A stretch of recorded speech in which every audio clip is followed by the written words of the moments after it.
Radhe Radhe warriors. उम्मीद है बहुत ही ऊंचा और अच्छा काम कर रहे होंगे आप अपनी ज़िंदगी में। तो आज हम बड़े दिनों बाद मिल रहे हैं, तो इसके लिए बहुत खेद है मुझे, क्योंकि मैं अपने व्यक्तिगत जीवन में बहुत ही व्यस्त था। इसीलिए मेरे ऊपर बहुत जिम्मेदारियां थी, वो निभाते फिर भी, लेकिन आज एक मेरी जिम्मेदारी और मुझे लगती है जो कि मेरे ऊपर है। आप लोगों से कुछ बात करेंगे। कल से आप लोगों का एग्ज़ाम है, कल स्टार्ट होने वाला एग्ज़ाम। मोस्टली जो क्लास 12th के बच्चे हैं सबका इंग्लिश का एग्ज़ाम है। तो उसके लिए हम ज़्यादा बात नहीं करेंगे, लेकिन कुछ ऐसी बातें जो बिल्कुल नहीं पढ़े, मैं उन बच्चों के लिए आया हूँ जो बिल्कुल ज़ीरो, कुछ आता ही नहीं है अब तक, कुछ भी देखा ही नहीं है अभी तक। तो वो कैसे अच्छे से अच्छा स्कोर करे, या कम से कम एक पासिंग मार्क्स के ऊपर थोड़ा लाए। तो उसके लिए कुछ हम लोग देखते हैं क्या ट्रिक्स है, क्या टिप्स है, और कोशिश करते हैं कि आपका एग्ज़ाम बहुत ही बढ़िया हो। तो चलिए शुरू करते हैं।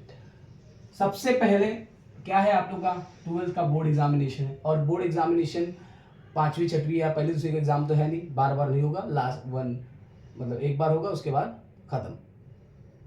तो ये वन लास्ट चांस है आपका। तो इसमें हम लोग देखते हैं कि हम लोग क्या कर सकते हैं। सबसे पहला, बच्चे जब नहीं पढ़े रहते तो सबसे ज़्यादा स्ट्रेस होता है, टेंशन लेते हैं, उसी चक्कर में या तो ज़्यादा खाएंगे, या तो ज़्यादा फ़ोन चलाएंगे, या हवा जाएंगे, पढ़ाई बिल्कुल नहीं करेंगे।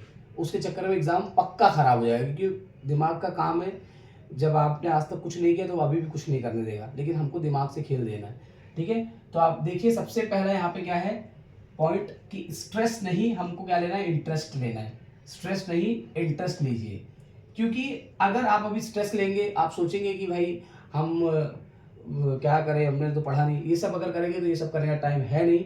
एकदम से अपने आप से झूठ मत बोलो, मेरा इंटरेस्ट है, मेरा ये है, मेरा कुछ भी नहीं है मेरा। अभी सिर्फ प्रेम करना है, सिर्फ उस बुक से, उस सिलेबस से, और उन वो पीवाईक्यू से जो कि मेरे को काम आएगा अगले दिन स्कोर करने के लिए, बस। और मैं किसी को नहीं जानता, ना कोई दोस्त, ना बहन भाई, किसी कुछ भी नहीं जानता मैं। सिर्फ मैं क्या जानता हूँ, मेरा एग्जाम। ठीक है, जिन लोगों ने कुछ नहीं किया, जिन लोगों ने किया है बहुत अच्छा, और रिवाइज करिए और बढ़िया करिए, शायद इसमें से कुछ आप लोगों को काम आ जाए। तो सबसे पहले आपको क्या करना है, know your syllabus and paper pattern. ये हंसने वाली बात है कि अभी तक सिलेबस ही, लेकिन होंगे बहुत सारे बच्चे जिनको अभी तक पूरा सिलेबस ही नहीं पता है, पेपर पैटर्न नहीं पता है। तो इसके लिए आप सबसे पहले सिलेबस पे ध्यान दें, सिलेबस क्या है और पेपर पैटर्न क्या है। ठीक है, उसके बाद नेक्स्ट बढ़ते हैं, क्या है, सॉल्व एट लीस्ट 2 पीवाईक्यूज। कम से कम आप लोग 2 प्रीवियस ईयर क्वेश्चन जरूर सॉल्व करिए। क्योंकि अगर आप पिछले साल का पेपर देखेंगे, उसके पिछले साल का, तो आपको ये आइडिया आएगा कि भाई कैसे पेपर आता है। अब आप बोलोगे सर ये सब तो बहुत बेसिक बातें हैं, बेटा फॉलो तो करो, इसीलिए वीडियो बनाया जा रहा है कि आप लोग इसको फॉलो करो। ठीक है, ये बहुत बेसिक चीज़ है जो बहुत हेल्प करेगा। ठीक है, और मैं आगे बताऊंगा, वैसे आपको समझ में आएगा कैसे करना है। ठीक है, तो कम से कम 2 साल की आएगी, क्योंकि उसमें समझ में आएगा पेपर पैटर्न क्या है, कैसे क्वेश्चन पूछता है, कौन से क्वेश्चन पे हमें पर्सनल, बहुत सारे बच्चे पर्सनल रिस्पॉन्स छोड़ देते हैं। बेटा इंग्लिश में पर्सनल रिस्पॉन्स फ्री का है मार्क्स, कि आपको यस नो लिखना, ऊपर से पैसेज में से कुछ थोड़ा बहुत रेफरेंस लेके आप अपने अच्छा सा बना सकते हैं, 1 नंबर तो आप ले सकते हैं। वो भी बच्चे छोड़ देते हैं, समरी राइटिंग छोड़ देते हैं, उसमें आपको स्टोरी पढ़ना है और थोड़ा सा लिख देना है, ये सब बहुत बेसिक बेसिक चीज़ छोड़ देते हैं। यूज टू, जहाँ पे खाली आपको यूज टू लगाना है, एबल टू अनेबल टू पूछता है, टेंस पूछता है, बच्चे बहुत बेसिक चीजें छोड़ देते हैं। तो ये सब आपको कहाँ मिलेगा, ये सब मिलेगा पेपर में। तो 2 साल का पेपर को आपको सॉल्व करना ही करना है। ठीक है, उसके बाद में लास्ट, सर इतना सारा आप बता दिए, हम क्या करें, कैसे करें, आपने तो ये बता दिए, हम पढ़े कैसे। तो सिंपल सी बात है, कहीं नहीं जाना आपको। मोबाइल है ना हाथ में, मोबाइल जो है आपका वो ब्रह्मास्त्र है। उसमें आपके पास एक ऐप होगा, सब लोग आप जानते होंगे, यूट्यूब। ठीक है, तो use YouTube for every topic. जो भी आपके मन में डाउट आए, जो भी आए, समझो आपको रैंडम नहीं समझ में आ रहा है, एक वर्ड नहीं समझ में आ रहा है, कि मुझे समझो मेरे को जीरेंट क्या होता है नहीं समझ में आ रहा है, मेरे को यूज टू क्या होता है, वो आप रैंडम सर्च मारोगे ना, आपके पास बहुत सारे वीडियो आ जाएंगे। तो आप बहुत सारे, अब मैं किसी यूट्यूब चैनल का नाम नहीं लूंगा, ठीक है, प्रमोशन नहीं करना, लेकिन आप सिर्फ सर्च मारो टॉपिक, आपको एक से एक best teacher, best of best अपने इंडिया के, खाली महाराष्ट्र के नहीं, मुंबई के नहीं, इंडिया के आपको बेस्ट टीचर मिलेंगे, और बेस्ट टॉपिक पढ़ाते हुए, वो भी 1 घंटे आधे घंटे में आप पढ़, और अभी भी आपके पास टाइम है, आप चाहें तो पढ़ सकते हैं। 2 घंटे 3 घंटे भी पढ़ लोगे तो बहुत सारे बच्चे रहते हैं 2-3 घंटे में, उनका दिमाग अच्छा है तो वो काफ़ी अच्छा कर लेते हैं। ठीक है, तो आपको यही वापस से फॉलो करना है, वापस से वहीं आ जाओ, फिर से सोचोगे सर हम थोड़ा बहुत करेंगे, फिर हम लोग दिमाग फिर से खराब होगा, तो फिर से ये देख लेना, वापस से इंटरेस्ट मत लो, स्ट्रेस, सॉरी उल्टा बोल दिया स्ट्रेस नहीं, इंटरेस्ट लेना है। ठीक है, उसके बाद अपना सिलेबस देखना है, पेपर पैटर्न देखना है, उसके बाद 2 साल का पीवाईक्यू देखना है, उसके बाद में यूट्यूब से हेल्प लेके अपने सारे टॉपिक्स को सॉल्व कर लेना है। ठीक है, अभी ये सब तो हो गया। तो मेरे साइड से क्या है आप लोग के लिए, तो मेरे साइड से ये बच्चे लोग कि देखो, आप लोग जो हिंदी मीडियम, स्पेशली जो हिंदी और वर्नाक्युलर मीडियम से हैं, तो उनके साथ क्या होता है कि टोटली इंग्लिश है। तो वैसे तो इंग्लिश आप लोग जान गए, लेकिन बहुत सारे वर्ड रहते हैं जो बच्चे नहीं समझ पाते।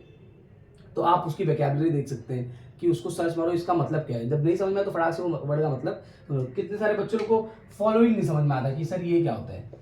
बहुत सारे बच्चे होंगे, आप अगर स्कॉलर तो बहुत बढ़िया होता है कि फॉलोइंग मतलब होता है बेटा निम्नलिखित, मतलब नीचे जो लिखा है। निम्न का मतलब होता है नीचे, निम्नलिखित। तो उनको यही नहीं समझ में आता। अरेंज इन ऑर्डर, अरेंज का मतलब नहीं समझते बच्चे। एक वर्ड और है अरेंज, मैं नहीं बोल रहा आप लोग नहीं समझते होंगे, लेकिन बहुत सारे बच्चे नहीं समझ पाते। तो अरेंज का मतलब होता है कि इसको प्रॉपर वे में एक व्यवस्थित कीजिए। हिंदी में क्या बोलते हैं इसको? व्यवस्थित। ठीक है, व्यवस्थित करना। तो उम्मीद है कि आप लोग ये चीज फॉलो करेंगे, और जो भी डाउट्स वगैरह रहेंगे आपके लिए पास ब्रह्मास्त्र है, मोबाइल है, यूट्यूब है, आप उसका इस्तेमाल करिए और आपका पेपर बेस्ट ऑफ बेस्ट आप करिए। ठीक है, और फिर मिलेंगे, ऐसे मिलते रहेंगे, कुछ ना कुछ आपसे बातें करेंगे। ठीक है, उम्मीद है आप लोग बहुत ही ऊंचा और अच्छा अपना लक्ष्य पाएंगे, और आप लोग अपना जो एग्ज़ाम है बहुत अच्छे से चेस करेंगे, अच्छे मार्क्स लाएंगे, और खुद भी खुश रहेंगे और सबको खुश करेंगे। तो इसी के साथ मैं यहाँ पे ख़त्म करता हूँ। पर एक दो लाइन आपसे मैं बोल के जाना चाहूँगा कि देखिए, दो लाइन की पोइट्री मैं पहले भी बोल चुका हूँ कि जो मिला उसे स्वीकार करो, कठिनाइयों को तुम पार करो, जो मिला उसे स्वीकार करो, तुम फिर से एक नया वार करो। अगर बेटा आज नहीं किए ना तो दोबारा मौका नहीं मिलने वाला है। It is the last day to chase English examination of board 2025 class 12th। इतनी इंग्लिश आती है मेरे को, लेकिन आप लोगों को इसको बहुत सीरियस लेना है, और जो मैं बोल रहा हूँ उसको फॉलो करोगे तो पक्का इंप्रूवमेंट आएगा। जो हिंदी मीडियम के है वो इंग्लिश वर्ड देख ले, अगर आप इंग्लिश वर्ड का हिंदी देख लो आपको समझ में आ जाएगा।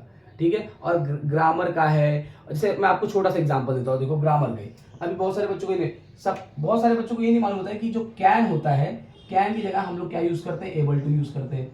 जो कैन नॉट होता है उसकी जगह हम लोग अनेबल यूज करते हैं। अब बेटा देखो, इतना भी अगर तुमको नहीं मालूम तो क्या लिखोगे फिर? बहुत सारे बच्चों को टेंस ही नहीं मालूम होता है। अभी मैं आपको एक सेकंड एक नॉर्मल सा प्रेजेंट टेंस आपको बताता हूँ मैं। ठीक है, तो प्रेजेंट टेंस देखेंगे। प्रेजेंट टेंस में क्या है अगर देखोगे तो पहले सिंपल है, सिंपल प्रेजेंट टेंस है, उसमें क्या यूज होता है? डू डज यूज होता है। बहुत सारे बच्चों को ये नहीं मालूम है। बहुत सारे बच्चों को ये नहीं मालूम कि फिर इज एम आर आ जाता है, फिर नहीं मालूम है कि हैज है वो आ जाता है। ये बहुत बेसिक बेसिक चीज़ है बेटा, ये सब पता होना चाहिए। तो अगर आपको नहीं पता है, आपको पता है तो बहुत अच्छी बात है, नहीं पता है तो आप यूट्यूब का यूज़ करें और अपना सिलेबस जानें और अच्छे से अच्छा मार्क्स लाएं। तो चलिए ख़त्म करते हैं। राधे राधे बोलिए।